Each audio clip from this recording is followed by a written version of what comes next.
توجہ، جدو مختار سقفی دے سپاہی پیچھے لگے نا، ایک یزیدی فوجی نسدیا امام زین العابدین دے گھر داخل ہو۔ امام زین العابدین پوچھا کی ہویا، کہ وہ پیچھو آئے جی، ہونے آئے۔ آپ نے فرمایا میں دروازہ بند کر دیتا ہوں، پیچھو کوئی نہیں آنا۔ کیا بات رضا اس چمن استان کرم۔ فرمایا کی مسئلہ ہے تینوں، بڑا خوف زدہ ہے۔ جناب کی پوچھ دیو کی مسئلہ ہے؟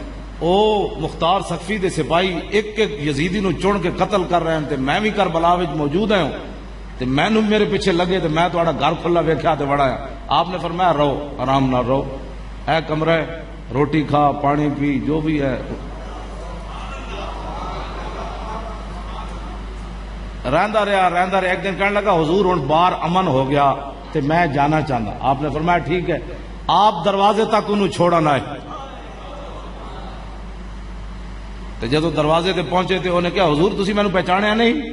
فرمایا جلیا چھاڑ اس گل نو، پہچانیا یا نہیں؟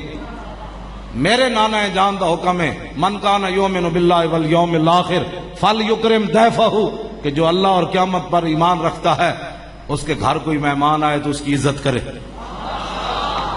تو میں نے اپنے نانا جان کا حکم مانا ہے، تیری مہمانی کی مجھے ضرورت ہی نہیں، بس ٹھیک ہے۔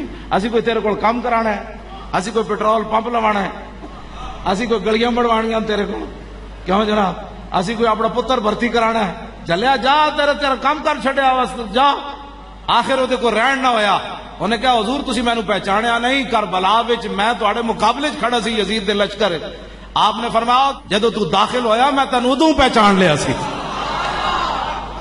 میں جدو تو داخل ہویا میں ادو پہچان لیا سی، لیکن سن او تیرا کردار اے آل بیت کا کردار۔